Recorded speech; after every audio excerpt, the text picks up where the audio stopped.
কি করার ইচ্ছে যে আমি গান নিয়ে এখানে যেতে চাই বা এই কাজটা করতে চাই? প্রথমত আসলে আমি যে গান করব এটাই তো কখনো আমার পরিকল্পনায় ছিল না।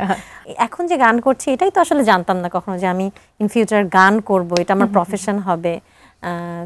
আমার কাছে মনে হয় আমি খুবই ব্লেসড, কারণ খুব মানে মোস্ট এন্টারটেইনিং একটা জব আমি করছি। আমি গানের সুবাদে ঘুরে বেড়াচ্ছি, অনেক মানুষকে দেখছি, অনেক মানুষের ভালোবাসা পাচ্ছি, সুপার ব্লেসড আমি। তো সামনে যাই হোক না কেন আমি কিছু পরিকল্পনা করব না, নিশ্চয়ই উপরওয়ালা আমার জন্য ভালো কিছুই পরিকল্পনা করেছেন। আমরাও সেটাই আসলে আশা করি, উপরওয়ালার ভালো পরিকল্পনার অংশ হও, ভালো ভালো আরও গান উপহার দাও। তারপরেও একটু জানতে চাই ব্যক্তিগত লাইফ নিয়ে একেবারে। গানের জীবনে আসলে পায়রার যখন আবির্ভাব ঘটলো, সেটিকে তখন কিভাবে ম্যানেজ করলে, বা পায়রার আবির্ভাবটা কতটুকু অনুপ্রেরণা দিয়েছে? আমি তো বলতে গেলে যদি কেউ আমাকে বলে যে আপনার মানে আমি কার শ্রোতা এটা প্রশ্ন না করে যদি আপনার শ্রোতা, খুব ডেডিকেটেড শ্রোতাকে, আমি বলবো আমার মেয়ে পায়রা। কারণ সারাক্ষণ আমারই গান শোনে। তারপর তার আবার ডিফারেন্ট জনরার খুব পার্সোনাল চয়েস আছে, সে বিভিন্ন ধরনের গান শুনতে পছন্দ করে। আমি কখনো ভাবিনি যে আমার মেয়েও যে গানের সাথে এরকম অ্যাটাচড হবে, মিউজিক্যালি ও এরকম মোটিভেটেড হবে, এটা আসলে আমার ধারণা ছিল না কখনো। কিরকম সে মোটিভেটেড হয় বা কি বুঝা যায় তাকে দেখে? আমি একটা ছোট্ট গল্প বলতে পারি, সেটা হচ্ছে ও রিসেন্টলি আমাকে জিজ্ঞেস করেছে, আচ্ছা মা, মাইকেল জ্যাকসন কি বেঁচে আছে না মরে গেছে? ও জিজ্ঞেস করেছে?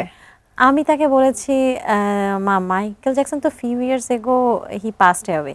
তখন ও আমাকে বলল, আচ্ছা ওয়েট আ সেকেন্ড, বলে সে গুগল সার্চ করে ভিডিও টিডিও দেখে আমার কাছে আসার পর বলে, হ্যাঁ you are right, Michael Jackson তো নেই, আমি খুব স্যাড। আমি বললাম কেন, তুমি কেন এত স্যাড? আমি তো মাইকেল জ্যাকসনকে দেখতে পারলাম না, এই জন্য আমি খুব স্যাড। তাই আমি বললাম, তুমি চেনো মাইকেল জ্যাকসনকে? বলে ইয়েস আই নো হিম।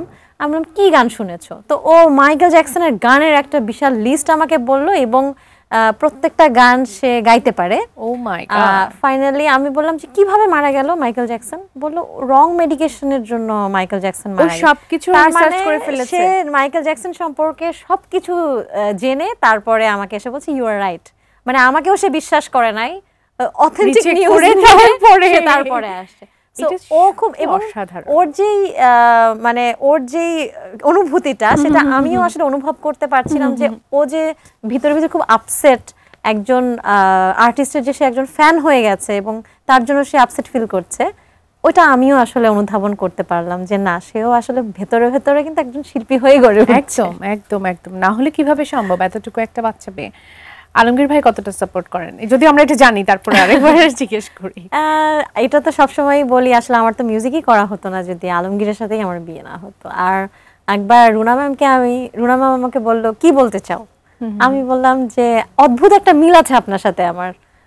বললো কি বলো তো?